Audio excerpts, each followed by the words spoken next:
Right, welcome to the great debate. మాజీ ముఖ్యమంత్రి YCP అధినేత వైఎస్ జగన్ కీలక వ్యాఖ్యలు పార్టీ నేతలతో జరిగిన భేటీలో కీలక వ్యాఖ్యలు చేయడం జరిగింది. ప్రధానంగా వెళ్ళిపోవాలనుకునే వారిని ఎంతకాలం ఆపగలం అని చాలా స్ట్రాంగ్గా చెప్పడం జరిగింది. పార్టీ నేతలతో అంటే విలువలు నైతికతలు అనేవి స్వతహాగా వారికి ఉండాలి అనేది ఒపీనియన్ వ్యక్తం చేశారు.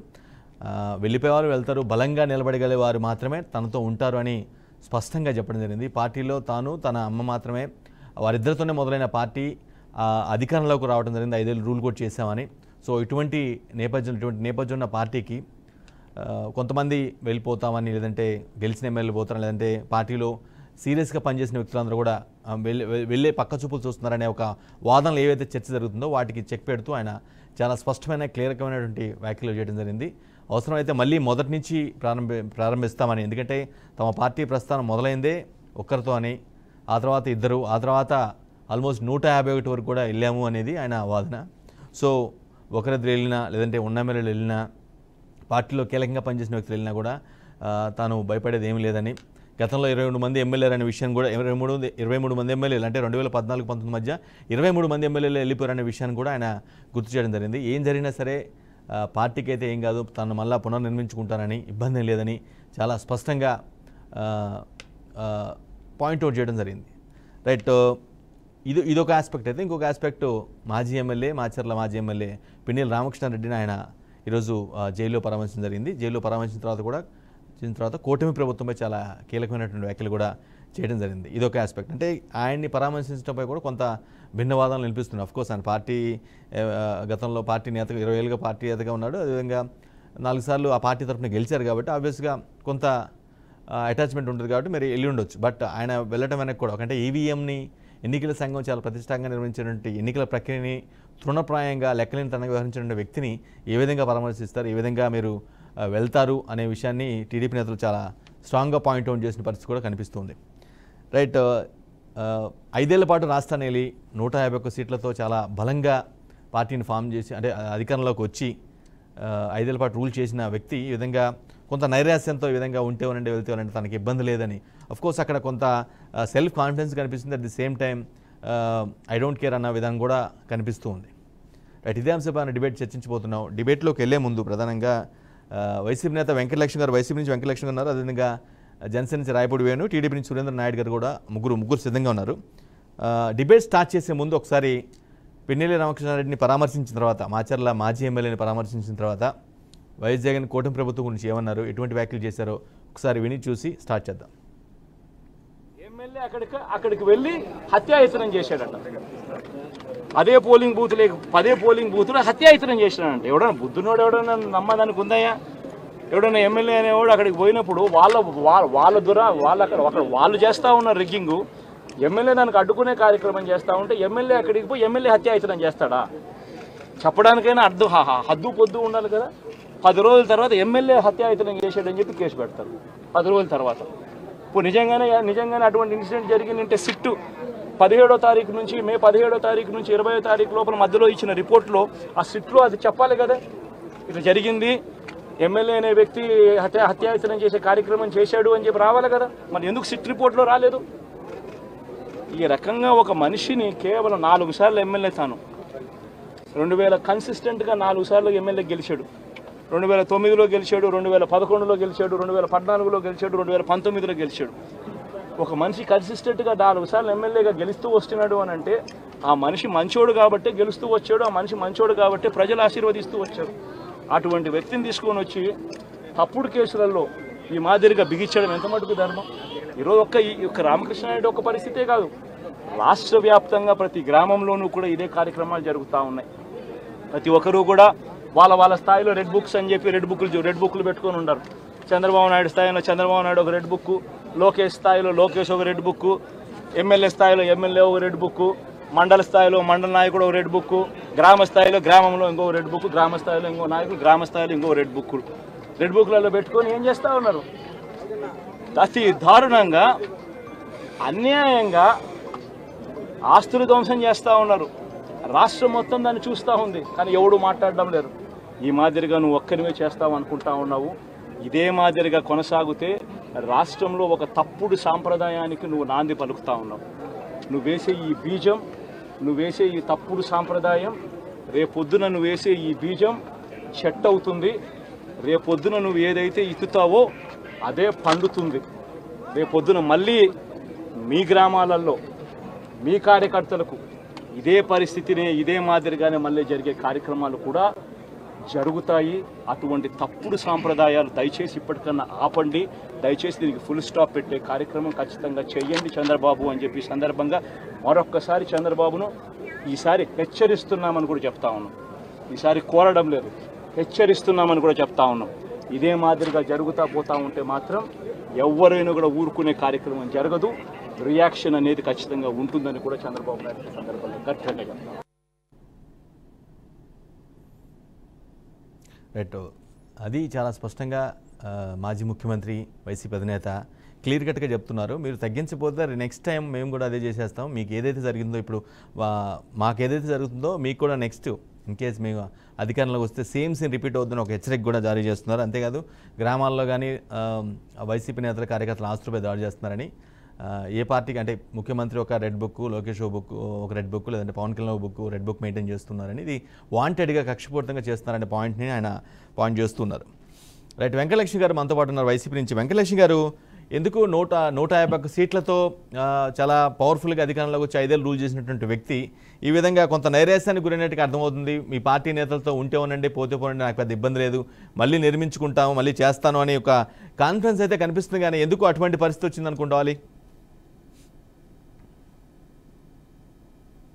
మ్యూట్లో ఉన్నారు, please unmute your self. Venkatalakshmi గారు మ్యూట్లో ఉన్నట్టుగా ఉన్నారు, చెక్ చేసుకోండి ఒకసారి.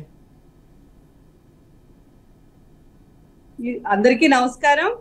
ప్యానెల్లో ఉన్న పెద్దలందరికీ, మరి ముఖ్యంగా బీఆర్కే టీవీ వారికి నా నమస్కారాలు తెలియజేస్తూ, ఈరోజు జగన్మోహన్ రెడ్డి గారు మాట్లాడినటువంటి మాట ఆయన ఒక సందర్భంలో మాట్లాడి ఉండొచ్చు. ఎందుకంటే పార్టీలో ఇంకా 11 మందే ఉన్నారు, వాళ్ళు కూడా వెళ్ళిపోవాలని చూస్తున్నారు, లేదంటే చాలా మంది నాయకులు పక్క పార్టీ వైపు చూస్తున్నారు అని చెప్పేసి సందర్భాలు ఉన్నాయి. కొద్దిమందికి ఫోన్ కాల్స్ కూడా వచ్చి ఉండొచ్చు, కొంతమంది సముఖంగా కూడా ఉండుండొచ్చేమో అనే ఉద్దేశంతో ఆయన సర్వసాధారణంగా ఆయన అని ఉండొచ్చు. ఎవరైనా ఆయన వెళ్ళిపోవాలనే వాళ్ళని మనం ఆపలేము కదా. ఎవరైనా నాతో అప్పుడు ఎవరైతే నించున్నారో వాళ్ళు ఎప్పుడు కూడా కొద్దిమంది అధికారం ఉన్నప్పుడు ఇటు వస్తారు, అవతల పార్టీ నుంచి కూడా మా పార్టీ అధికారంలో ఉన్నప్పుడు కొద్దిమంది ఎమ్మెల్యేలు ఇటు రావడం జరిగింది. అలాగే ఇప్పుడు మా నుంచి కూడా కొద్దిమంది ఎవరైనా నాయకులు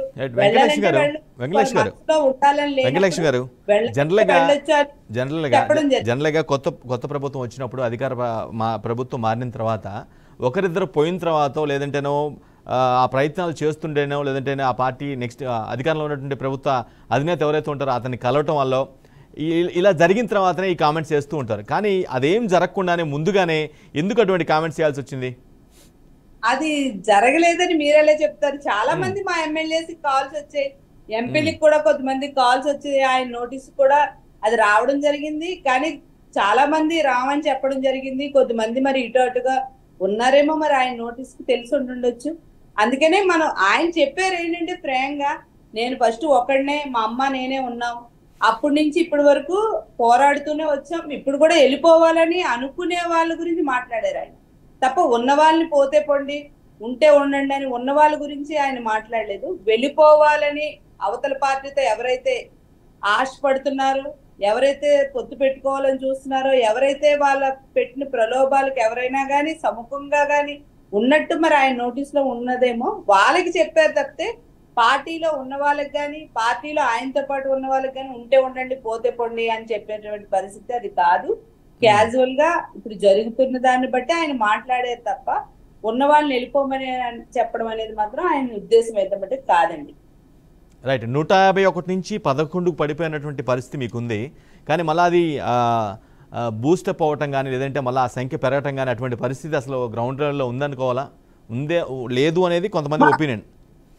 మాకు ఖచ్చితంగా ఉందండి. ఎందుకంటే మాకు సీట్లు తక్కువ రావచ్చు కానీ మా ఓటింగ్ శాతం అనేది మాకు తగ్గలేదు.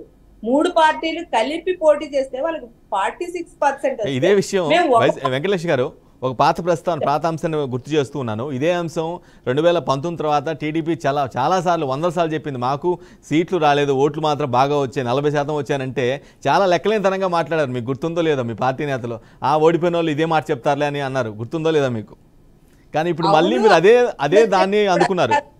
మా వాళ్ళు కూడా అని ఉండొచ్చు, వాళ్ళకి ఓట్లు వచ్చాయి, ఇప్పుడు మాకు కూడా ఓటు శాతం అనేది ఎక్కడ తగ్గలేదు. అభిమానస్తులు, వైసీపీ సింపథైజర్స్, వైసీపీ అభిమానస్తులు, వైసీపీతో పార్టీల మీద అభిమానంగా ఉన్నటువంటి రాజశేఖర రెడ్డి గారితో ఉన్నటువంటి వాళ్ళందరూ కూడా ఇప్పుడు కూడా జగన్మోహన్ రెడ్డి గారితో ఉన్నారు, చివరి వరకు కూడా ఉంటారు. ఎవరైతే కొద్దిమంది మధ్యలో వచ్చిన వాళ్ళు ఉండొచ్చు, లేదంటే మా పార్టీ నుంచే కొద్దిమంది ఎవరినైనా వెళ్ళిపోవాలని వాళ్ళు ఏమైనా ప్రలోభ పెడితే ఒకవేళ ఎవరైనా ఒకరిద్దరు ఉంటే ఉండొచ్చు, మరి మాకు తెలీదు. ఇంకా ఆ కబుర్లు అయితే రావడం జరిగింది, మంతనాలు అయితే జరగడం జరుగుతుంది. కాబట్టి జగన్మోహన్ రెడ్డి గారు ఎవరైనా వెళ్ళిపోవాలని మరి సముఖంగా ఉన్నారేమో, వాళ్ళ గురించి మాట్లాడి ఉండొచ్చు.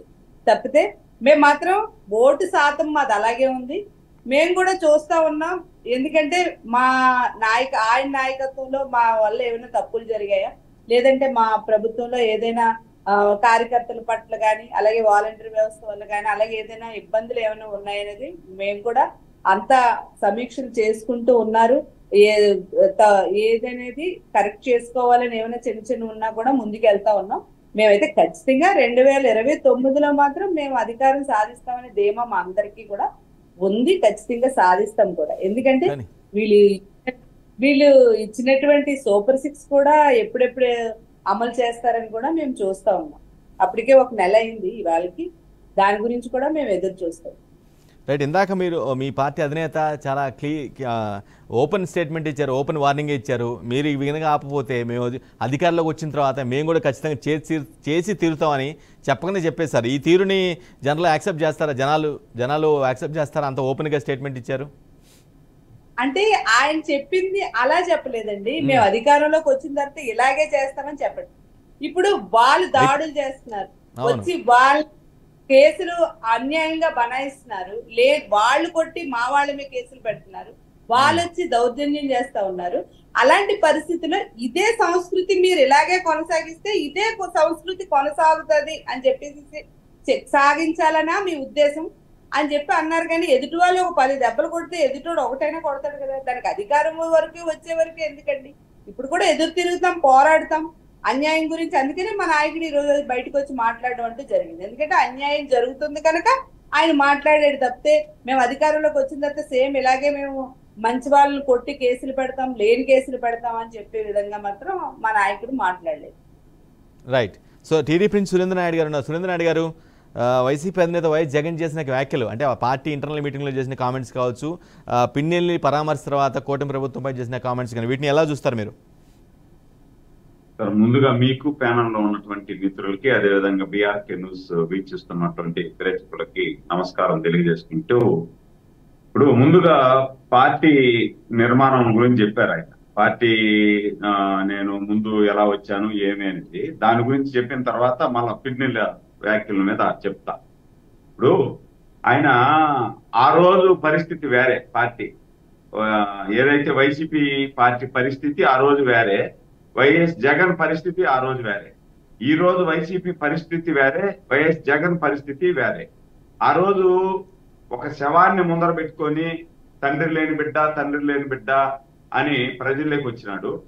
దానికి తోడు ఆ రోజు చెల్లి తల్లి ఇద్దరు పొంగు చాపి నా బిడ్డకి మీరే, నా బిడ్డను మీ దగ్గర వదిలేస్తున్నాను, మీ బిడ్డలో బిడ్డ, నా బిడ్డ తండ్రి లేని బిడ్డ అని చెప్పి ఒక పక్క తల్లి, ఒక పక్క సురేంద్ర గారు ఈ పాయింట్ మీద నాకు అబ్జెక్షన్ ఉంది. ఏమో మీ పార్టీ అప్పుడు 2014-19 మధ్య మీ పార్టీ ప్రభుత్వ తీరు నచ్చక, పరిపాలన తీరు నచ్చక ఓట్లు వన్ సైడ్కి వేసారేమో వీళ్ళు అడగటం కంటే కూడా, అలా కూడా ఆలోచించారు కదా. ఆడికే వస్తున్నా. తర్వాత ఇంకొక పక్క చెల్లి సుదీర్ఘ పాదయాత్ర చేస్తూ, ఆ చెల్లి మా అన్నకు ఒక అవకాశం ఇవ్వండి, మా తండ్రిని చంపేశారు రిలయన్స్ వాళ్ళతో కూడా కలిసి చంద్రబాబు నాయుడు గారు చంపేసినాడు, కాబట్టి మాకు ఒక అవకాశం ఇవ్వండి, అద్భుతమైనటువంటి పరిపాలన అందిస్తాము అని ఒక పక్క చెబుతూ, ఇంకొక పక్క ప్రజల్ని మభ్యపెట్టి చంద్రబాబు గారు ఏమీ చేయలేదు, రాజధాని అక్కడ కట్టనేలేదు, నేను ఇక్కడే ఇల్లు కట్టుకున్నాను, చంద్రబాబు నాయుడుకి ఇక్కడ ఇల్లు లేదు, హైదరాబాద్ లో ఉంది, నేను ఇక్కడే ఇల్లు కట్టుకున్నా, ఇదే రాజధానిగా ఉంటుంది, ఇక్కడే అభివృద్ధి ఆ సంక్షేమం అద్భుతంగా తీసుకొస్తాను, అవ్వా తాతలకి 3,000 పింఛన్ ఇస్తాను, మద్యాన్ని పూర్తిగా నిషేధించేస్తాను అని చెప్పి అధికారంలోకి వచ్చాడు. మెగా డిఎస్సి ఇస్తాను, అదే విధంగా జాబ్ మేళా పెడతాను అని చెప్పి అధికారంలోకి వచ్చాడు. ఆ రోజు నమ్మినారు ప్రజలు. ఈయన చెప్పిన మాటలు, వీళ్ళ తల్లి గారు వీళ్ళ చెల్లి గారు బాధలు చూసి నిజంగా ఏమో జరిగిందేమో, ఈయన చాలా గొప్పగా పరిపాలిస్తాడేమో, ఒక ఛాన్స్ ఇద్దాము, జగన్మోహన్ రెడ్డి గారు రాజశేఖర రెడ్డి కొడుకు కదా, రాజశేఖర రెడ్డి కొడుకు ఈయన ఏదో చేస్తాడేమో అని చెప్పి ఒక అవకాశం ఇచ్చాడు. ఈయన 5 సంవత్సరాలలో ఏం చేశాడో ప్రజలందరూ కూడా చూసేశారు. ఎవరైతే అధికారంలోకి వచ్చేదానికి ఓట్లు వేసినటువంటి వాళ్ళందరినీ కూడా హక్కును చేసుకోకుండా, ఎవరికైతే పాదయాత్ర చేసేటప్పుడు ముద్దులు పెట్టాడో వాళ్ళకందరికి కూడా అధికారంలోకి వచ్చిన తర్వాత పిడి గుద్దులు గుద్దేసి ఇచ్చిన మాటను తప్పేసి మహిళలకు అందరికి కూడా మద్య నిషేధం చేస్తానని చెప్పి మద్య నిషేధం చేసే నేను ఓటు అడగతానని చెప్పి వచ్చాడు. దాని తర్వాత ఏం జరిగిందో మనం అందరూ కూడా చూసాం. అదే విధంగా ఈయన అధికారంలోకి వచ్చిన తర్వాత ముగ్గురు రెడ్లకి ఈ రాష్ట్రాన్ని అంతా కూడా ఇచ్చేసి ఆ ముగ్గురు రెడ్లు కూడా 3 భాగాలు చేసుకునేసి ఆంధ్రప్రదేశ్ ను చీల్చి చింపి కుక్కలు చింపిన స్త్రాగులాగా చేసేశారు. రాజధాని లేదు, రాజధాని మహిళలు ఏదన్నా అడిగితే వాళ్ళని కడుపుల్లో దాన్ని పొట్టల మీద దాన్ని నానా హింసలు పెట్టి 3 రాజధానులు అని చెప్పి 3 మాస్కులు కూడా ఇవ్వలేనటువంటి ముఖ్యమంత్రిగా మిగిలిపోయాడు. దానివల్ల పార్టీ ఎత్తిపోయింది. ఇప్పుడు ఇంకెట్టొస్తుంది పార్టీ? ఆ రోజు తల్లి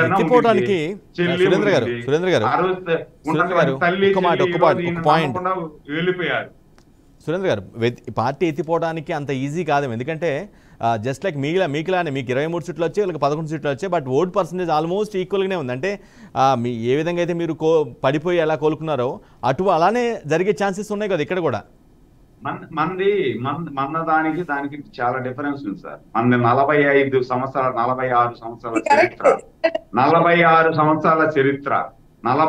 సంవత్సరాల చరిత్రలో ఇలాంటి ముఖ్యమంత్రుల్ని, ఇలాంటి రాజకీయ నాయకుల్ని ఎంతో మందిని చూసాం. మేము ఎంతో మందిని చూసాం. వీళ్ళలాగా అవినీతి కూపంలో పుట్ల మన పార్టీ, అభివృద్ధి పదంలో తీసుకెళ్లే పార్టీ మంది. వీళ్ళ మీద అపోహలతో తెలుగుదేశం పార్టీకి ఓటేయకుండా ఆ రోజు చేస్తుండొచ్చు, వీళ్ళేదో చేస్తారని చెప్పి. 5 సంవత్సరాల్లో వీళ్ళు ఏమి ఎలగబెట్టారో చూసాం. కాబట్టి ఇంకా ఆ పార్టీ ఇంకా నెక్స్ట్ టైం వచ్చినా కూడా ఈయన ఇదే విధంగా చేస్తాడు అనేది ముద్ర పడిపోయింది. రాజధాని చెప్పేది ఒకటి, చేసేది ఒకటి ముద్ర పడిపోయింది. పార్టీ కోల్పోయిన పరిస్థితి అయితే లేదు. ఇది 100% నిజం. సురేంద్ర గారు, మీ పార్టీకి సురేంద్ర గారు ఒక పాయింట్, మీ పార్టీకి 46 సంవత్సరాలు ఎక్స్పీరియన్స్ ఉంది, మా పార్టీ స్టాండ్ వేరు, అది మా టాలెంట్ వేరు, లేదంటే శక్తి వేరు అని అంటున్నారు. కానీ అదే 40 సంవత్సరాల ఎక్స్పీరియన్స్ ఉన్న పార్టీని మొన్న 15 సంవత్సరాల ఎక్స్పీరియన్స్ ఉన్నటువంటి వ్యక్తి కొట్టేశాడు కదా, దారుణంగా కొట్టేశాడు 2019లో. నేను చెప్పింది అదే సార్. ఇప్పుడు ఈయనేదో చేస్తాడు అని మభ్య పెట్టి ఒక్క ఛాన్స్ అనే అధికారంలోకి వచ్చాడు. ప్రజలను అడిగింది ఈయన ఒకే ఛాన్స్, ఒక ఛాన్స్ అడిగినాడు, ప్రజలు ఒక ఛాన్స్ ఇచ్చాడు. రెండో ఛాన్స్ అడగల ఈయన. నేను కంటిన్యూగా ఉంటానని చెప్పి అడుగుంటే ప్రజలు ఇస్తారా ఈరా తేలిపోయింది. ఈయన ఒక ఛాన్స్ అడిగినా ఒక ఛాన్స్ ఇచ్చేసినారు ప్రజలు, అయిపోయింది, చేతులు దుడికేసుకున్నారు, అయిపోయింది. ఇప్పుడు మళ్ళీ అడిగితే నమ్ముతారా ప్రజలు? సురేంద్ర గారు, ఇప్పుడు మళ్ళీ మొదలుపెట్టి కనీసం 17 కూడా రాలేకపోయింది, 11 కాడికి ఇచ్చిపోయినారు. ప్రజలు గమనిస్తున్నారు కదా ఈయన పరిపాలన ఏందని. మేము 20 రోజులు కాల అధికారంలోకి వచ్చి 20 రోజులకే వైసీపీ వాళ్ళు నోరు కొట్టుకుంటున్నారు. ఏందో చేసేసు, వీళ్ళు ఏదో కొంపలు మునిగిపోయినట్టు, ఏమో మేము ఇచ్చిన మాటలు చేయనట్టు. 20 రోజులకు మేము చేసినట్టు ఎన్ని చేసాం చూస్తున్నారు కదా మీరు. మేము ఇచ్చిన వాగ్దానాన్ని అవ్వా తాతలకు 4,000 రూపాయలు ఇస్తానన్నాం.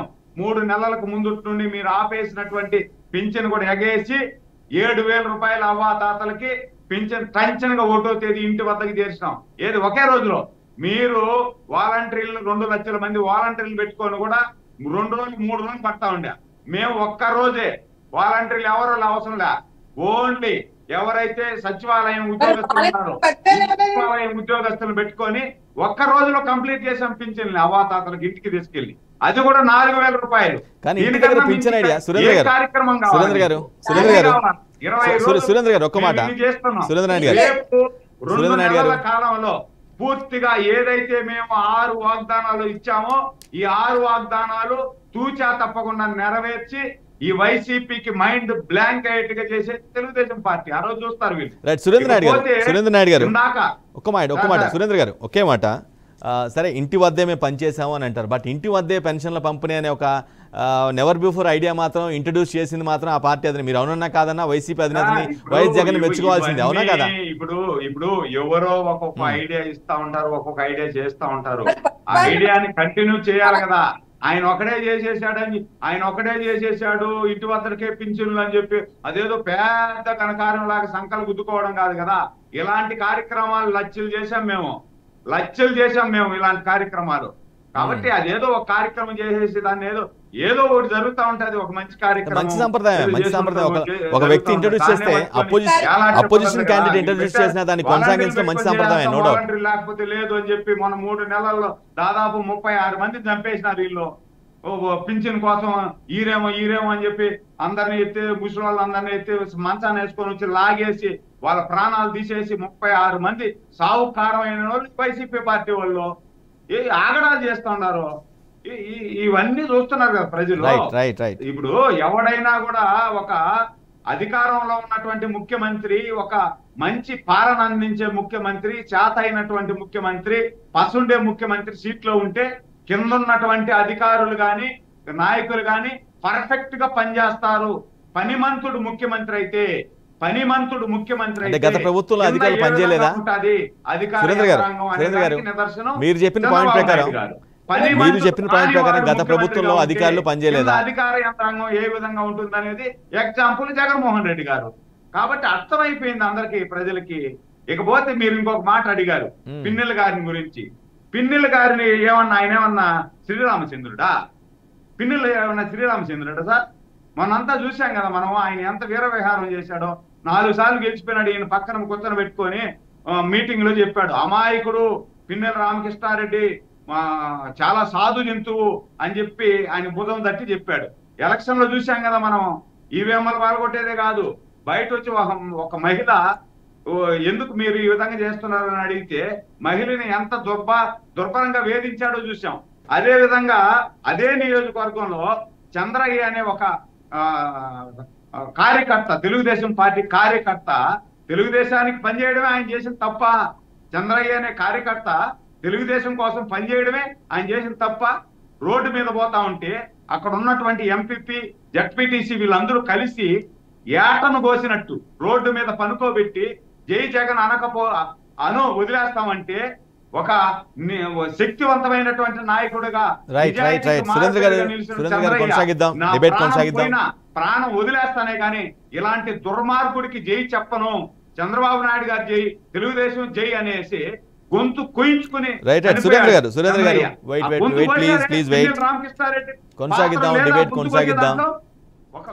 డిబేట్ ఇదే అంశంపై డిబేట్ కొనసాగిద్దాం. మనతో పాటు జనసేన నేత రాయపూడి వేణు గారు కూడా ఉన్నారు, ఆయనతో కూడా మాట్లాడదాం ఇదే అంశంపై. పార్టీ నేతలతో వైసీపీ అధినేత వైఎస్ జగన్ కీలక కామెంట్స్, కీలక వ్యాఖ్యలు. అట్ ద సేమ్ టైం మాజీ ఎమ్మెల్యే పిన్నెల రామకృష్ణారెడ్డి పరామర్శ తర్వాత కూటమి ప్రభుత్వంపై చేసిన వ్యాఖ్యల పైన మనం డిబేట్ కొనసాగిస్తున్నాం. రైట్, జనసేన నుంచి రాయపూడి వేణు గారు సిద్ధంగా ఉన్నారు. వేణు గారు, వైసీపీ అధినేత వైఎస్ జగన్ చేసిన వ్యాఖ్యలు మీరు ఏ విధంగా చూస్తారు? పట్లేదు కూటమి ప్రభుత్వం పని చేసిన వ్యాఖ్యలు ఒక్కొక్కటిగా పాపాలు చంద్రబాబు చేస్తున్న పాపాలు చేస్తున్నారని, అవి ఒక్కొక్కటిగా పండిపోతున్నాయని, మళ్ళీ అధికారంలో వచ్చి తామేనని చాలా సూటిగా స్పష్టంగా కాన్ఫిడెన్స్గా చెప్తున్నారు. వేణు గారు, ముందుగా బీఆర్కే న్యూస్ యాజమాన్యానికి, మీకు అదేవిధంగా ప్యానెల్లో పాల్గొన్నటువంటి పెద్దలకి, సోదరిమణికి జనసేన పార్టీ తరఫున హృదయపూర్వకమైనటువంటి నమస్కారాలు. ఎందుకంటే మా సోదరులు సురేంద్ర నాయుడు గారు చాలా విషయాలు చాలా స్పష్టంగా కూడా చెప్పడం జరిగింది. సరే, ఆ విషయాలు మళ్ళీ రిపీట్ చేసి నేను టయాన్ని వేస్ట్ చేయదలుచుకోలేదు, కానీ కొన్ని ముఖ్యమైన విషయాలు మాత్రం నేను ప్రస్తావించదలుచుకున్నాను.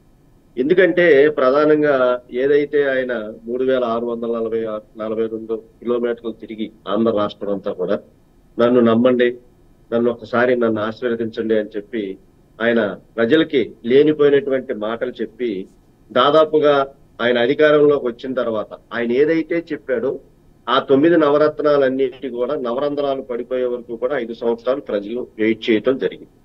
మరి ఆయన ఇచ్చినటువంటి మాట ఏదైనా నిలబెట్టుకున్నాడా అంటే ప్రధానంగా మనం చర్చించాల్సినటువంటి విషయం మద్యపాన నిషేధం. మరి మద్యపాన నిషేధాన్ని నిషేధిస్తానన్నటువంటి పెద్ద మనిషి దాదాపుగా దాని ప్రస్తావన కూడా లేకుండా 2025 వరకు కూడా బార్లని లైసెన్సులను పెంచినటువంటి విధానాన్ని కూడా మనం చూసాం. కాబట్టి వైసీపీ ప్రభుత్వంలో ఉన్నటువంటి జగన్మోహన్ రెడ్డి గారు చేసినటువంటి ఒక ప్రజాస్వామ్యాన్ని కూని చేసి ఒక ధృతరాష్ట్రుడు పరిపాలనలాగా, ఒక దుర్మార్గ పరిపాలనలాగా, ఒక ఫ్యాక్షనిస్ట్ లాగా మరి 30 కేసులు ఈడీ కేసులు ఉన్నటువంటి ఒక ముఖ్యమంత్రి ఈ రాష్ట్రాన్ని పరిపాలిస్తే ఎలా ఉంటది అనేది 5 సంవత్సరాలు కూడా ప్రజలు గమనించడం జరిగింది. ఇలాంటి తరుణంలో ఇలా ప్రజలు గమనించిన తర్వాత ఆయనకి సరైనటువంటి తీర్పు మరి వాళ్ళకి కరెక్ట్ గా జూన్ 4వ తారీఖుకి మరి ఆయన ఇంటికి పంపించినటువంటి విధానాన్ని మనం ఈ రోజున నెంబర్ వేసుకోవాల్సినటువంటి అవసరం. ఎందుకంటే దాదాపుగా ఈయన అధికారంలో వచ్చిన తర్వాత ఆలోచన లేనటువంటి వేణుగారు ఒక్క మాట, వేణుగారు చిన్న పాయింట్, మీరు కానీ లేదంటే టీడీపీ కానీ మీ పార్టీ నేతలు కానీ ఒక్కసారి ఛాన్స్ అడిగారు, రెండోసారి ఇంకో ఛాన్స్ ఇచ్చారు అని అంటూ ఉన్నారు. మరి ఇప్పటి నుంచి మొదలు పెడతారు, మళ్ళీ కూడా ఆయన అధికారం కోల్పోయారు కాబట్టి ఆబ్వియస్గా అధికారంలో రావాలని 2024 నుంచి మళ్ళీ ఎన్నికల వరకు ఇంకో ఛాన్స్ అడుగుతారు. ఇంకో ఛాన్స్ ఎవరు అనుకుంటున్నారా ఏంటి? చెప్తా నేను కంటిన్యూషన్ నెక్స్ట్, ఎందుకంటే మీరు అడిగిన ప్రశ్నలు చాలా ఉన్నాయి కాబట్టి కంటిన్యూషన్ మీరు ఒక చైన్ లాగా తీసుకొస్తుంది.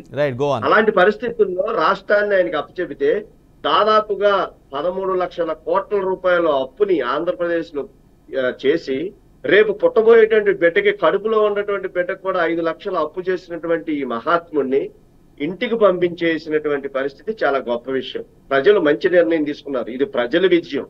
ఏదైతే పవన్ కళ్యాణ్ గారు గుర్తించారో, ఇప్పటంలో ఆయన ఏదైతే చెప్పారో, మరి ప్రజాస్వామ్యాన్ని పరిరక్షించుకోవడం కోసం చంద్రబాబు నాయుడు గారి యొక్క నాయకత్వాన్ని కానీ, మోడీ గారి యొక్క నాయకత్వాన్ని కానీ ఒక మోసలో పోసి ఒక బ్రహ్మాండమైనటువంటి ఎన్డీఏ కూటమిగా ఏర్పడి ఇవాళ అధికారంలోకి ఈ రోజున ప్రజలు ఇచ్చినటువంటి తీర్పును మనం గుర్తు చేసుకోవాల్సినటువంటి అవసరం ఉంది. కాబట్టి ఆయన చేసినటువంటి తప్పులన్నీ కూడా ఆయన్ని ఇంటికి పంపించడానికి ప్రజలు ఇచ్చినటువంటి గొప్ప తీర్పుగా మనం ముందుగా చెప్పుకోవాలి. ఇక రెండో విషయం ఏంటంటే, ఆయన ఏదో మాట్లాడుతున్నాడు, నేను పార్టీని నడపలేదా, తర్వాత వాళ్ళు మీరు ఉంటే ఉండండి పోతే పోండి అని అంటే, ఆయన ఉన్నటువంటి 11 ఎమ్మెల్యేల మీద కూడా ఆయనకి నమ్మకం లేనటువంటి పరిస్థితుల్లో ఇందాక సురేంద్ర నాయుడు అన్న చాలా స్పష్టంగా చెప్పారు. ఆనాడు పరిస్థితులు వేరు, ఈనాడు పరిస్థితులు వేరు. ఆనాడు నువ్వు కష్టకాలంలో ఉండి 16 నెలలు జైల్లో ఉండొస్తే నీ తల్లి నీ చెల్లి నీకు అండగా ఉండి ఆంధ్ర రాష్ట్రం అంతా కూడా తిరిగి నిన్ను అధికారంలో రావడానికి కృషి చేశారు. కానీ నువ్వు అధికారంలోకి వచ్చిన తర్వాత 5 సంవత్సరాలు ప్రజల్ని ఎలా మోసం చేశావో, ప్రతిపక్షాలను ఎలా గొంతులు నొక్కావో, ప్రతిపక్షాలను ఎలా ఏడిపించారో, అదే విధంగా నీ కుటుంబ సభ్యులు కూడా మీ బాబాయ్ గారి కూతురు వివేకానంద గారి యొక్క కూతురు గాని, తర్వాత షర్మిలమ్మ గాని, తర్వాత విజయమ్మ గాని మీ మీద బజార్లోకి వచ్చి ఇవాళ మేము మాట్లాడేవి లేకపోతే ప్రతిపక్షాలు మాట్లాడేటువంటి మాటలు కాదు, మీ కుటుంబ సభ్యులు ఇవాళ రోడ్ల మీదకి వచ్చి మీ గురించి మాట్లాడి మిమ్మల్ని తరివేసినటువంటి పరిస్థితి చూస్తే ఇవాళ మీరు ఏకాకి అయిపోయారు. మీరు తీసుకున్నటువంటి నిర్ణయాల వల్ల, మీరు తీసుకున్నటువంటి ప్రజలకి వ్యతిరేకమైనటువంటి ఆలోచన వల్ల ఈ 11 మంది కూడా ఎండిపోతారేమో అనేటువంటి భయం మీలోనే ఇప్పుడు మొదలు పెట్టుకున్నారు. మీరు 5వ తారీఖున ఎన్నికల రిజల్ట్స్ వచ్చిన తర్వాత మాట్లాడినటువంటి మాటలో మీరు ఏం చేయాలి, ఎందుకు నాకు ఈ తీర్పు వచ్చిందని మీకు మీరే చెప్పుకోలేనటువంటి పరిస్థితుల్లో మీడియా ముందుకి మొట్టమొదటిసారిగా రావటం. అప్పటి వరకు పరదాలు కట్టుకుని తిరిగారు, రోమ్ నగర తగలడిపోతుంటే రూమ్ లో కూర్చొని పిడియలు వాంచుకున్నారు. 5 సంవత్సరాలన్నీ కూడా ఏది చేయాలో అది చేసేసారు. ఇవాళ ఆ 11 మందిని కాపాడుకోవడానికి మీరు మాట్లాడేటువంటి మాటలు చూస్తుంటే నిజంగా దెయ్యాలకు వేదాలు వల్లించేటువంటి పరిస్థితుల్లో చాలా స్పష్టంగా కనపడుతుంది. మరి మీరే హిమాలయాలకు వెళ్ళిపోవాలని ఉంది నాకు అనేటువంటి చెప్పిన మాటలు. దేనికి మీరు హిమాలయాల్లోకి వెళ్ళిపోవాలి? ఇందాక సురేంద్ర నాయుడు అని చెప్పారు, ఒక పక్కన తండ్రి శవాన్ని పక్కన పెట్టుకుని ఓటు బ్యాంకు రాజకీయం కోసం, అధికార దాహం కోసం, ముఖ్యమంత్రి పదవి కోసం సంతకాల సేకరణ చేసినటువంటి గంట మీకే దక్కింది. ఇవన్నీ కూడా మీరే అనిపించుకున్నారు. కాబట్టి ఆ 11 మంది కూడా మీ దగ్గర నిలిచేటువంటి పరిస్థితులు లేవు. ఇక భవిష్యత్తులో కూడా అధికారం వచ్చిద్ది అనేటువంటి పరిస్థితులు లేవు. అధికారం వచ్చిద్ది అనే పరిస్థితులు లేవు అని ఎందుకు మేము స్పష్టంగా చెబుతున్నామంటే, మీ బండారం ఒక్కోట్లు లాగుతున్నారు. ఇవాళ సురేంద్ర నాయుడు అన్న చెప్పారు, కేవలం 3 రెట్లు పరిపాలన. రిలేటెడ్ పాయింట్ అడుగుతూ ఉన్నాను. నేనేమంటానంటే, మీ పార్టీ సరే ఆయన చేసిన అలిగేషన్స్లో మెయిన్ ఒకటి ఏంటంటే, మండలాల్లో గ్రామాల్లో కానీ మా పార్టీ కార్యకర్తలు నేతల ఆస్తులు కానీ వాటిపై ధ్వంసం దాడులు జరుగుతున్నాయి, చాలా దారుణంగా కొడుతూ ఉన్నారు, హింసిస్తున్నారు అని ఆయన చెప్తున్నారు. ఇది జరగట్లేదా గ్రౌండ్లో? నిజంగా చెప్పండి, హానెస్ట్గా ఆన్సర్ చేయండి. మీరు అలయన్స్ పార్ట్నర్గా ఉన్నారు. వస్తున్నా దానికి వస్తున్నా. అసలు ఆయన మాట్లాడాడు ఏదో ఇందాక చెప్పాడు, ఏది ఒక విషవృక్షాన్ని, ఒక విత్తనాన్ని భూమిలో నాటుతున్నారు, అది మానుగా తయారయ్యి రేపొద్దున మరి అనర్థాలకు దారి చేసే పరిస్థితి ఉంది. ఆ విత్తనాన్ని మీరు నాటమాకండి చంద్రబాబు నాయుడు, ఆ విత్తనాన్ని మీరు నాటమాకండి లోకేష్ అని చెప్పి ఏకవచనంగా మాట్లాడినటువంటి మాటలు కూడా ఆయన స్పష్టంగా మేము వినటం జరిగింది. మేము అడిగేది ఏంటంటే, అసలు ఆ యొక్క విత్తనాన్ని, ఆ విత్తనాన్ని నాటింది ఎవరో? అధికారంలోకి వచ్చిన తర్వాత ప్రజావేదిక అనే దాన్ని కూల్చిన ఒక కూల్చివేతతో మొదలెట్టినటువంటి మీ విత్తనం అది దినదినాభివృద్ధిగా పెరిగి ఒక మానయ్యి ఇవాళ మిమ్మల్ని ఆ చెట్టు మిమ్మల్నే కూల్చేసినటువంటి పరిస్థితి. మీరు అధికారంలోకి వచ్చిన తర్వాత మరి కొల్లు రవీంద్ర గారిని జైల్లో పెట్టలేదా? అచ్చెన్నాయుడు గారిని జైల్లో పెట్టలేదా? మరి అనుభవం కలిగినటువంటి 14 సంవత్సరాల అనుభవం కలిగినటువంటి ముఖ్యమంత్రి గారిని 52 రోజులు మరి జైల్లో పెట్టినటువంటి పరిస్థితులు లేవా? ఇలాంటివన్నీ కూడా మీరు చేసి ఇవాళ ప్రజాస్వామ్యాన్ని తలదించుకునే విధంగా భారత రాజ్యాంగం మనకు ఏదైతే కల్పించిందో ఓటు హక్కు వినియోగించుకునేటువంటి పరిస్థితుల్లో మీరు ఒక పోలింగ్ బూత్ లోకి వెళ్ళి సభ్య సమాజం తలదించుకునే విధంగా మరి ఈవీఎం బాక్స్ ని నేలకేసి కొట్టింది అబద్ధం అంటారా? అది ఆ సంస్కృతిని ఏమంటారో మీరు ప్రజలకు చెప్పండి. వాళ్ళు మీరు పలకరించారు, మేము తప్పు పడతల్లా.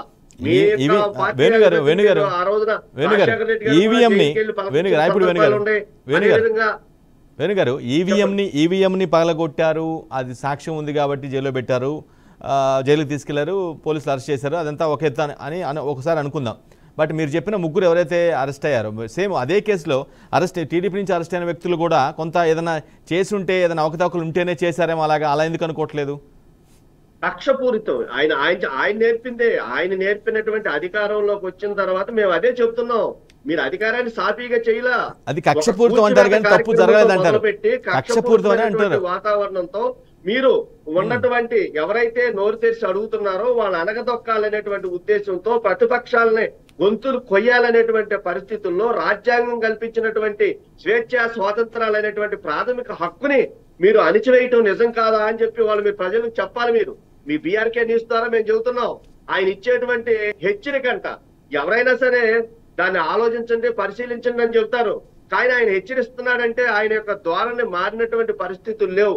ఆయన ప్రమాణం చేసి అసెంబ్లీ నుంచి వెళ్ళిపోయినటువంటి సందర్భాన్ని గుర్తు చేసుకుంటే ఒక ప్రధానమైనటువంటి మరి అసెంబ్లీ స్పీకర్ ని తీసుకువెళ్లి ఆ చైర్ లో కూర్చోబెట్టాల్సినటువంటి బాధ్యత ఒక ఎమ్మెల్యేగా నీకు లేదో, పని ప్రతిపక్ష పాత్ర ఉందో లేదో అది భవిష్యత్తులో మనం తెలుసుకుందాం. కానీ కనీసం ఒక స్పీకర్ ని కూడా మరి కూర్చోబెట్టలేనటువంటి పరిస్థితుల్లో నువ్వు పారిపోయావంటే ఇంకా ప్రజలకు నువ్వు ఏం అండగా ఉంటావు? శాసనసభ ద్వారా గళాన్ని ఇప్పాల్సినటువంటి పరిస్థితుల్లో ఆ సభ పారిపోయారంటే వేణుగారు స్పీకర్ ప్లేస్ లో ఎన్నికైన వ్యక్తి కాకుండా వేరే వ్యక్తి ఎవరైనా సరే మేబీ వచ్చి ఉండేవారేమో. ఆయనతో వాళ్ళకి చాలా అబ్జెక్షన్ ఉందంట. ఎందుకంటే సరే వాళ్ళ పార్టీ నుంచి ఎంతమంది తిట్టారో, ఎంతమంది నేతలు టీడీపీని తిట్టారో తెలియదు, కానీ టీడీపీ నుంచి మాత్రం బాగా ఎక్కువ తిట్టిన వ్యక్తి అతనే కాబట్టి అతనే వ్యక్తిని వాళ్ళు బలంగా నమ్ముతున్నారు, అందుకే రాలేదని వాళ్ళ అబ్జెక్షన్ మెయిన్ గా. కానీ ఎన్డీఏ కూటమిలో ఉన్నటువంటి నాయకులు మారు మనసు పొందినటువంటి నాయకులు.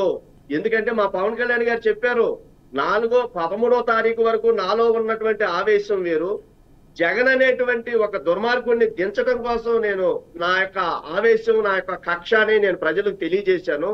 కానీ ప్రజలు ఇంత గొప్ప తీర్పు మనకి ఇచ్చిన తర్వాత మనం బాధ్యతగా వ్యవహరించాల్సినటువంటి అవసరం మన మీద ఉంది. ప్రజాస్వామ్యాన్ని రక్షించాల్సినటువంటి అవసరం మనకుంది. ప్రజలకు మనం ఎన్నో హామీలు ఇచ్చాం, ప్రజలకు మనం ఎంతో చెయ్యాలి. కనీసం రాజధాని కూడా దుర్మార్గుడు మనకు పరిస్థితులు ఉన్నాయి. ఈ పనులన్నిటి కూడా మనం చేయాల్సిన అవసరం మన మీద ఉంది. కాబట్టి వ్యక్తిగతమైనటువంటి ద్వేషాలను పక్కన పెట్టి వ్యక్తిని విమర్శించేటువంటి విధానం కాకుండా శాఖాపరమైనటువంటి నిర్ణయాలు తీసుకుని ప్రజలకు సేవ చేద్దాం అని 5వ తారీఖునే కంకణం కట్టుకుని చంద్రబాబు నాయుడు గారు కానీ పవన్ కళ్యాణ్ గారు కానీ వాళ్ళ యొక్క శాఖల్లో సమీక్షలు చేస్తూ వీళ్ళు చేసినటువంటి అవినీతిని ఒక్కొక్కటి శ్వేతపత్రాలు, మరి అమరావతి మీద నిర్ణయాలు పెట్టారు. పోలవరం మీద శ్వేతపత్రం విడుదల చేశారు.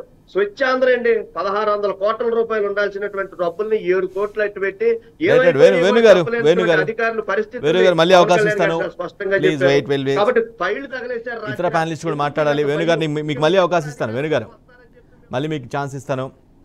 రైట్, వెంకటలక్ష్మి గారు, నేనేమంటానంటే కనీసం గవర్నమెంట్కి ఒక 4-5 నెలలైనా టైం ఇవ్వకుండానే మీరు మీ ప్రతిపక్ష పార్టీ ఏదైతే ఉందో, మీ పార్టీ ఏదైతే ఉందో, కొంత తీవ్రమైనటువంటి విమర్శలు చేస్తున్న పరిస్థితి కనిపిస్తూ ఉంది. కొంత సమయం అన్నా ఇవ్వాల్సిన అవసరం ఉందేమో.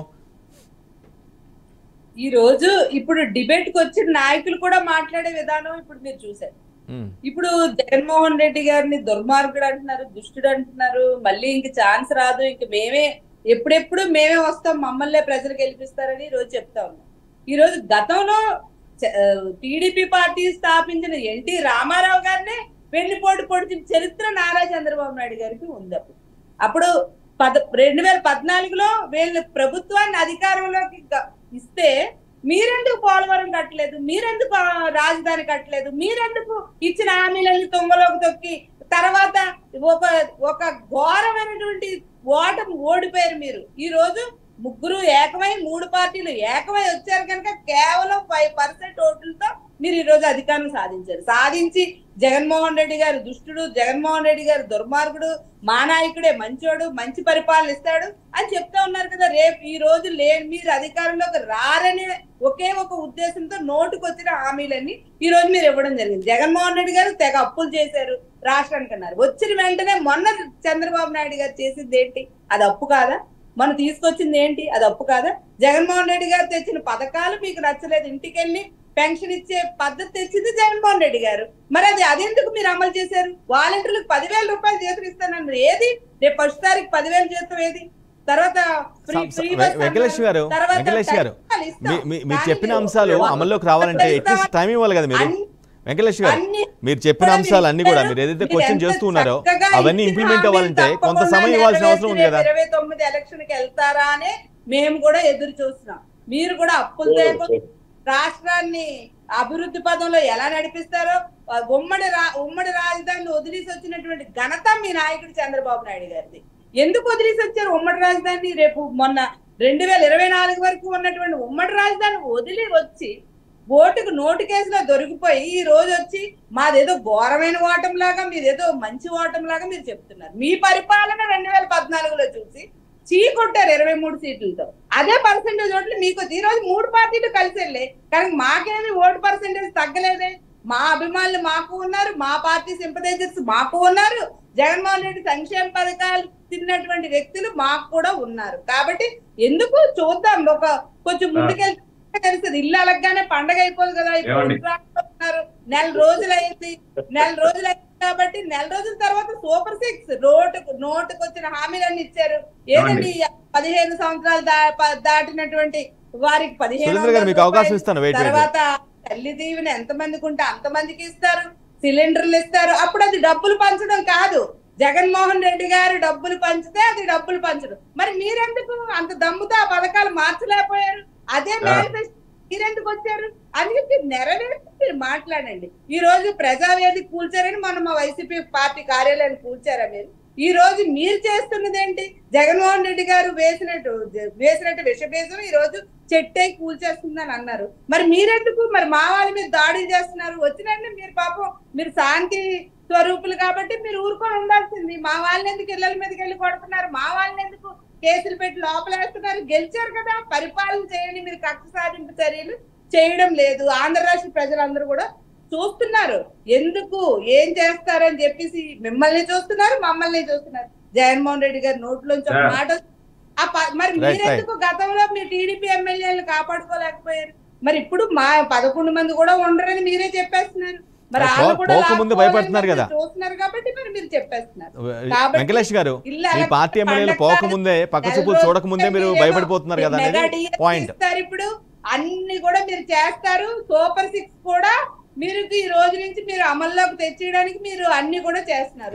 సురేంద్ర గారు అప్పుడు ధరలు పెరిగితే రైట్ సురేంద్ర గారు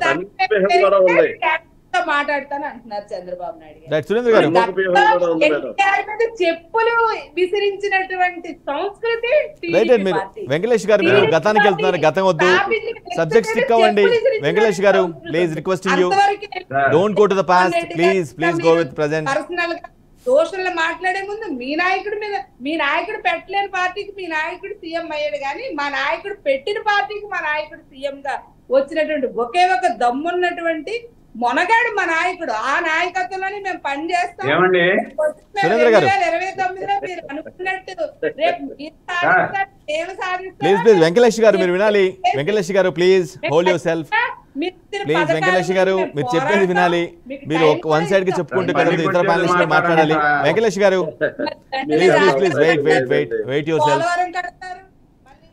సురేంద్ర నాయుడు గారు గోవా వాలంటీర్లు 10 రూపాయల వ్యవస్థ అని మీరు చెప్పారు, మరి 10,000 జీతాలని ఎందుకన్నారు? అని మీరు గెలరని మీకే తెలుసు. మాట్లాడుకోనిస్తారా? నోటుకు వచ్చినటువంటి మేనిఫెస్టో అంతా కూడా మాట్లాడుకోనిస్తారా? లేదు వెంకటేష్ గారు మీరు సహకరించాలి. మీరు నేను చెప్పే మాట వింటలేదు, ఇతర ప్యానలిస్ట్ కూడా మాట్లాడాలి. వెంకటేష్ గారు జగన్మోహన్ రెడ్డి గారు అప్పులు చేశారు, మరి మీ వెంకటేష్ గారు ప్లీజ్ చెప్పండి సార్ సోది. వెంకటేష్ గారు అందుకని మీరు మాట్లాడినప్పుడు నేను సైలెంట్ గా రైట్. ఉన్నాను. కానీ సమయం పాటించాలి కదా. వెంకటేష్ గారు ఇతరులకు కూడా అవకాశం ఇవ్వాలి కాబట్టి మీరు నేను చెప్పినప్పుడు కనీసం మీరు హోల్డ్ అన్నా అవ్వాలి కదా. అలా చెప్పుకుంటూ పోతే ఎలాగా? Right Surendra Naidu garu make your point. Surendra Naidu garu sir ఇప్పుడు వెంకటలక్ష్మి గారు సుదీర్ఘంగా ఉపన్యాసం ఇస్తున్నారు మీటింగ్ లో చెప్పినట్టు. ఇప్పుడు నేనేం చెప్తానంటే వెంకటలక్ష్మి గారు గమనించాల్సింది ఒకటి, దుర్మార్గుడు అని ఎవరిని అంటారు? ఇప్పుడు ఒక కార్యకర్త, ఒక తెలుగుదేశం పార్టీ కార్యకర్త ఆ పార్టీ నాయకుడిని జై చెప్పమంటే, వేరే పార్టీ నాయకుడిని జై చెప్పమంటే చెప్పలేదని గొంతు కోసినోడిని దుర్మార్గుడు అనరా? గొంతు కోసినోడిని దుర్మార్గుడిని అంటారా అనరా? నెంబర్ 1. నెంబర్ 2, ఒక డాక్టర్ సుధాకర్ మేధావి, బడుగు బలహీన వర్గాల్లో పుట్టి ఒక మేధావి అయినటువంటి డాక్టర్ని మాస్క్ అడిగిన పాపానికి పిచ్చోడిగా ముద్రేసి నడి రోడ్డు మీద పిచ్చోడిగా ముద్రేసి చంపేశారే, ఆయన దుర్మార్గుడు అనకూడదా అతన్ని? అదే విధంగా ఏదైతే అబ్దుల్ సలాము పూర్తిగా కుటుంబ సమేతంగా రైలు కింద పడి చనిపోయేదానికి కారకుడైనటువంటి ఈ దుర్మార్గుడు అనడం తప్ప, ఒక డ్రైవర్ సుధాకర్ ఎవరైతే ఎమ్మెల్సీ ఉన్నాడో ఆ ఎమ్మెల్సీ డ్రైవర్ ని చంపి డోర్ డెలివరీ చేసుకొస్తే అతన్ని మళ్ళా మీరు ఎమ్మెల్సీగా ప్రమోట్ చేస్తే ఇతన్ని దుర్మార్గుడు అనకూడదా? ప్రజలు మెచ్చినటువంటి రాజధాని 33,000 ఎకరాలు ఇస్తే రైతులు త్యాగం చేసి అలాంటి రాజధానిని నాశనం చేసినోడిని దుర్మార్గుడు అనకూడదా? పోలవరాన్ని నాశనం చేసినోడిని దుర్మార్గుడు అనకూడదా? ప్రజల ఆస్తిని, ఏదైతే ప్రజలు ఇచ్చినటువంటి ఆస్తిని పూర్తిగా ధ్వంసం చేసినోడిని దుర్మార్గుడు అనకూడదా? ఇచ్చిన హామీల్ని నెరవేర్చినటువంటి ఈ దుర్మార్గుడు అనకుండా ఇంకేమనాలి? ఈరోజు ఎన్నికలకు వచ్చేటప్పటికి నేను పూర్తిగా మద్య నిషేధం చేసి ఓట్లు అడగతానన్నటువంటి దుర్మార్గుడు మద్య నిషేధం చేస్తూ మోసం చేసినాడు మహిళల్ని, దుర్మార్గుడు అనకూడదా? బాబాయిని చంపేసినోడిని దుర్మార్గుడు అనకూడదా? తల్లిని చెల్లిని దూరంగా సరివేసినోడిని దుర్మార్గుడు అనుకున్నా ఇంకేమనాలి? సురేంద్ర గారు మీరు చెప్పిన పాయింట్స్ మొత్తం కూడా సురేంద్ర గారు ఇలా చెప్పుకుంటూ పోతే మీ పార్టీ అధినేత కూడా చాలా ఉన్నాయి, మీ పార్టీ అధినేత కూడా అనాలి అంటున్నారా? వెంకటలక్ష్మి గారి నెత్తిన కూడా 5 లక్షల రూపాయలు సగటు అప్పు చేసిన అప్పు నెత్తిన పెట్టినటువంటి ఈ దుర్మార్గుడు అనుకున్నా ఇంకేమనాలి? మళ్ళా ఈయన నీతులు వల్లిస్తున్నారు. జైల్లో పోయి పరామర్శించేసి బయట వచ్చి నువ్వు విత్తు ఒకటి విత్తితే చెట్టు ఇంకోటి వస్తుందా? ఇదే విధంగా వస్తుంది చంద్రబాబు గారు, నిన్ను హెచ్చరిస్తున్నాను అంటే నువ్వేందయ్యా హెచ్చరించేది? నిన్నే మేము హెచ్చరిస్తున్నాం. ఒళ్ళు దగ్గర పెట్టుకో. 11 మంది మాకు అవసరంలే, నీ ఎమ్మెల్యే మాకేందండి కావాల్సింది? 165 మంది ఉన్నారు మాకు. నీ ఎమ్మెల్యేలు మాకు అవసరమా? నీ సంస్కృతి మాది కాదు.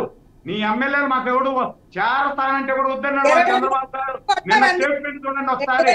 తెలుగుదేశం పార్టీ నాయకుడు కార్యకర్తల్ని ఎవరైతే ఇబ్బంది పెట్టారో, ఎవరైతే హింసించారో ఇలాంటి వైసీపీ నాయకుల్ని ఎవరిని కూడా తెలుగుదేశం పార్టీలోకి తీసుకోవద్దండి, నో ఎంట్రీ తెలుగుదేశం పార్టీలోకి అని చెప్పి క్లియర్ గా చెప్పేశాడు. కాబట్టి ఇలాంటి వాళ్ళు మాకెందుకండి అవసరం? మాకేం అవసరం ఇలాంటి వాళ్ళు? వెంకటలక్ష్మి గారు చెప్తున్నారు, వెంకటలక్ష్మి గారు కూడా తెలుగుదేశం పార్టీలోనో ఇంకో పార్టీలో చేరిపోవాలా, కానీ తెలుగుదేశంలో స్థానం లేదు. వేరే పార్టీ సురేంద్ర గారు ఒకటే హానెస్ట్ గా ఆన్సర్ చేయండి. వైసీపీ నుంచి వస్తా అంటే ఎమ్మెల్యేలు కావచ్చు, నేతలు కావచ్చు, మీరు రానివరా? సురేంద్ర గారు నా పాయింట్ కి ఆన్సర్ చేయాలి మీరు. సురేంద్ర గారు ఈ పార్టీ ఉండాలనా, మళ్ళా రావాలనా? సురేంద్ర గారు 5 సురేంద్ర గారు ఆంధ్రప్రదేశ్ 30 సంవత్సరాలు వెనక్కి తీసుకుపోయినటువంటి పార్టీ. సురేంద్ర గారు ఒక్క మాట ఒక పాయింట్ సురేంద్ర గారు హానెస్ట్ గా ఆన్సర్ చేయండి. వైసీపీ నుంచి ఎమ్మెల్యేలు కావచ్చు, లేదంటే మాజీ మంత్రులు కావచ్చు, కీలక నేతలు వస్తా అంటే మీరు తీసుకోరా? హానెస్ట్ గా ఆన్సర్ చేయండి సార్. ఆనెస్ట్ గా చెప్తున్నా 200% తెలుగుదేశం పార్టీ అధినేత చంద్రబాబు నాయుడు గారు క్లియర్ గా డైరెక్షన్ ఇవ్వడం జరిగింది. ఎవరైతే వైసీపీ పార్టీలో ఉండి పదవులు అనుభవించి అన్ని కూడా 5 సంవత్సరాలు తెలుగుదేశం పార్టీ నాయకుల్ని, కార్యకర్తల్ని ఇబ్బంది పెట్టినటువంటి ఆ పార్టీ నాయకులు కానీ, ఎమ్మెల్యేలు కానీ, ఎమ్మెల్సీలు కానీ, మాజీ మంత్రులు కానీ, మాజీ ఎమ్మెల్యేలు కానీ ఎవరు వచ్చినా తెలుగుదేశం పార్టీ ఎన్నికల ముందు తీసుకున్నారు కదండి, నా పర్మిషన్ లేదు తెలుగుదేశం పార్టీకి ఎంట్రీ. సురేంద్ర గారు ఎన్నికల ముందు తీసుకున్నారు మీ పార్టీ అధినేత. గుమ్మనూరు జయరాం కావచ్చు, కొలుసు పార్థసారథి కావచ్చు, ఎన్నికల ముందు చాలా మందిని తీసుకున్నారు. చేతులు మాపీకో లేకపోతే వీళ్ళు ఇంకేదన్నా సంపాదించిన డబ్బును దాచి పెట్టుకోవడం కోసమో తెలుగుదేశం పార్టీకో, జనసేనకో, బీజేపీలో చేర్చాలని ప్రయత్నం చేయొచ్చు. తెలుగుదేశం పార్టీలో అయితే వీళ్ళని ఎవరిని కూడా చేర్చుకునే ప్రసక్తే లేదు. కానీ సురేంద్ర గారు ఎన్నికల ముందు మీ పార్టీ అధినేత చాలా మందిని తీసుకున్నారు. వసంత కృష్ణప్రసాద్ కావచ్చు, కొలుసు పార్థసారథి కావచ్చు, గుమ్మనూరు జయరాం కావచ్చు, వేమిరెడ్డి ప్రభాకర్ రెడ్డి కావచ్చు, చాలా మంది, ఆన రామనారాయణ రెడ్డి కావచ్చు, వాళ్ళందరూ వైసీపీలో వాళ్ళే కదా, వాళ్ళందరినీ తీసుకున్నారు ఎన్నికల ముందు.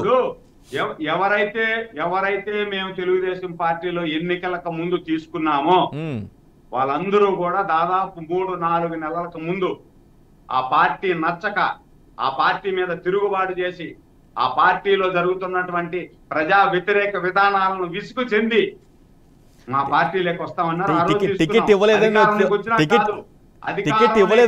వచ్చిన వాళ్ళు ఎక్కువ మంది ఉన్నట్టున్నారు. పార్టీని వదిలేసి సురేంద్ర గారు మీరు చెప్పిన పాయింట్లలో ఒక పాయింట్ చెప్పంది కూడా ఉంది. టికెట్లు దక్కలేదని కూడా వచ్చిన వాళ్ళు చాలా మంది ఉన్నారు మీ పార్టీలోకి.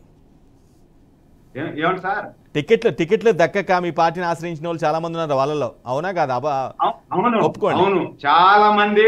మేము నిజంగా తెలుగుదేశం పార్టీలో చేర్చుకోవాలనుకోనుంటే వీళ్ళు టికెట్లు ఈయన 90 మంది ఎమ్మెల్యేలు మాతో టచ్లోకి వచ్చారు మమ్మల్ని చేర్చుకోమని. మేము ఆ రోజు చేర్చుకోవాలి. ఎందుకు చేర్చుకోలేదు అంటే వీళ్ళు అవినీతిలో కూబిలో ఊరుకుపోయారు. ఇప్పుడు మేము తీసుకున్న వాళ్ళు ఎవరైనా చూడండి, దాదాపు 6 నెలలకు ముందు శ్రీధర్ రెడ్డి గారు కానీ ఇలాంటి వాళ్ళంతా కూడా 6 నెలలు ఆనం రామనారాయణ రెడ్డి క్లియర్ గా ఉన్నారు. ఆయన ఆనం రామనారాయణ రెడ్డి గారు తెలుగుదేశంలో పుట్టి, తెలుగుదేశంలో పెరిగి, మళ్ళా కొన్ని కారణాల వల్ల కాంగ్రెస్ పోయినాడు, దాని తర్వాత మళ్ళా తెలుగుదేశంకి వచ్చినాడు, మళ్ళా వైసీపీ పోయినాడు. అక్కడ విమలలేక, అక్కడ అవమానాలు భరించలేక మా పార్టీలోకి వచ్చాడు. అది కూడా ఎప్పుడు రూలింగ్ లోకి రాకముందు. అధికార పార్టీలో ఉండి అధికార పార్టీని వదిలేసి ప్రతిపక్షంలోకి రావాలని ఎవరైనా చూస్తారా? అలాంటి ప్రతిపక్షంలోకి రావాలన్నారు కాబట్టి వాళ్ళకు సముచిత స్థానం కల్పించడం, తీసుకున్నాం. రూలింగ్ లోకి వచ్చిన తర్వాత మళ్ళా వీళ్ళ వేధింపులు భరించలేక చనిపోయిన కార్యకర్తలు, చనిపోయిన నాయకులు ఇబ్బంది పడిపోయి తెలుగుదేశంలో ఎంతో మంది ఉన్నారు. ఇలాంటి నాయకుల్లో ఉండేటప్పుడు పార్టీలో నాయకులు, కార్యకర్తలు దండిగా ఉన్నారు. వాళ్ళనే లీడర్లుగా తయారు చేసుకుంటాం. రాయపూడి వేణు గారు ఎలా ఉండబోతుంది ఫైనల్గా కంక్లూడ్ చెప్పండి. వైసీపీకి ఆయన చెప్పినట్టుగా ఖచ్చితంగా భవిష్యత్తు ఉంటుందా? ఎందుకంటే ప్రతి ఒక్కరికి కాన్ఫిడెన్స్ ఉంటుంది ఆ పార్టీ అధినేత కాబట్టి. ఆబ్వియస్గా ఒక ఎమ్మెల్యే స్థానం నుంచి ఆల్మోస్ట్ 151 సీట్ల వరకు ఎదిగిన వ్యక్తి కాబట్టి ఖచ్చితంగా మళ్ళీ పార్టీ రివైవ్ అయ్యే అవకాశం, ఛాన్స్ ఉంటుందేమో అనేది కొందరు ఒపీనియన్. ఆ ఛాన్స్ కూడా లేకపోలేదేమో అనుకుంటున్నాను. ఇది ప్రజల తీర్పండి. ప్రజల నుంచి వచ్చినటువంటి మార్పు ఇది. ఎవరో తీసుకొచ్చినటువంటి పరిస్థితులు కాదు కాబట్టి వాళ్ళు చేసినటువంటి దుర్మార్గాల వల్లనే వాళ్ళు అంతమైపోయారు. సరే, మనం కంక్లూజన్ చివరిలోకి వచ్చేసాం కాబట్టి సోదరి వెంకటలక్ష్మి గారికి కొన్ని చెప్పాలా. ఇప్పుడు సూపర్ 6 తో పాటు మన షణ్ముఖ్ వ్యూహం కూడా ఉందమ్మా. మీరు ఏమీ కంగారు పడొద్దు. మా ఎన్డీఏ కూటమి ప్రజలకు ఇచ్చినటువంటి హామీ ప్రతి ఒక్కటి కూడా నెరవేర్చిద్ది. కాకపోతే మన 1వ తారీఖున సచివాలయ ఉద్యోగులను ఉపయోగించుకోవడానికి కారణం ఏంటంటే మీరు మీ వాలంటీర్లు లేకపోతే మీకు ప్రభుత్వం ముందుకెళ్ళదని చెప్పి మీరు మాట్లాడినటువంటి మాటలకు ఒక సవాల్గా తీసుకుని వాలంటీర్లే కాదు మనం ప్రభుత్వం డబ్బు ఇచ్చి మనం పెట్టుకున్నటువంటి సచివాలయ ఉద్యోగుల ద్వారా కూడా ఈ పని చేయించుకోవచ్చు అని చెప్పి మరి వాళ్ళందరినీ కూడా ఉపయోగించుకుని ఒక్క రోజులో ఉపయోగించినటువంటి పరిస్థితుల్లో అది ఎక్కడో మీ వైసీపీ పార్టీ డబ్బు కాదమ్మా, అది ప్రజలు కట్టేటువంటి పన్నుల నుంచి ప్రభుత్వ ధనాన్ని ఇచ్చి చేయించుకున్నటువంటి పని. కాబట్టి మీ వాలంటీర్లు ఎవరిని కూడా ఇబ్బంది పెట్టరు. దాని మీద కూడా చంద్రబాబు నాయుడు గారు వీళ్ళందరూ కూడా మంచి ఆలోచన చేస్తున్నారు. భవిష్యత్తులో అది కూడా ఇంకో గొప్ప విషయం ఇవాళ ఉండండమ్మా. ఇవాళ మీరు 475 రూపాయల టన్ను ఇసుక మీరు దొంగతనంగా తోసేసుకుంటే ఇవాళ చంద్రబాబు నాయుడు గారు ఉచిత ఇసుక పథకం పెట్టి 8వ తారీఖు ఎక్కడా కూడా పౌర కార్మికులు ఇబ్బంది పడకూడదు. మీరు ఏం బాధపడద్దు. బ్రహ్మాండమైనటువంటి ఇచ్చిన హామీలు 2029 కూడా ఇదే కూటమి ఎన్నికలకు ముందు వాలంటీర్లకు ఇచ్చిన భరోసా ఎన్నికల తర్వాత ఎందుకు ఇవ్వలేకపోతున్నారు మీ పార్టీ, మీ కూటమి ప్రభుత్వం? రాయపూడి వేణు గారు, ఎన్నికలకు ముందు వాలంటీర్ల పట్ల చూపించిన ప్రేమ కావచ్చు, లేదంటేనో ఎఫెక్షన్ కావచ్చు, కొన్ని కామెంట్స్ కొన్ని హామీలు కూడా ఇచ్చారు. కానీ ఎన్నికల తర్వాత ఆ వాలంటీర్ల విషయంలో ఎందుకో కొంత వెనకడుగు వేస్తున్నారేమో, ఒక కొలిక్కి తెచ్చేలాగా అనిపించట్లేదు.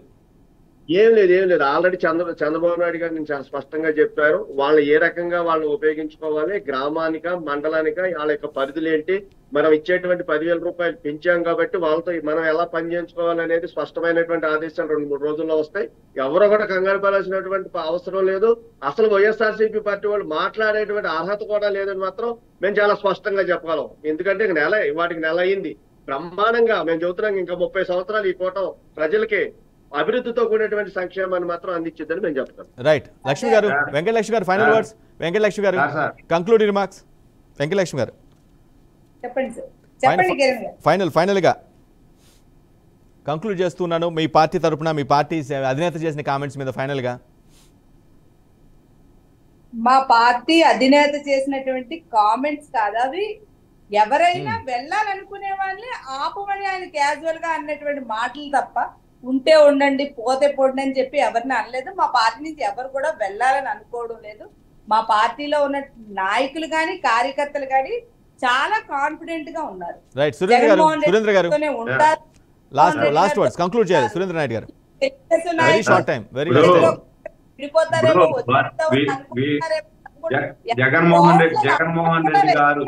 జగన్మోహన్ రెడ్డి గారు అనుకున్నట్టు మేము ఆ 11 మందిని ఎవరిని మేము తీసుకోవడం లేదు.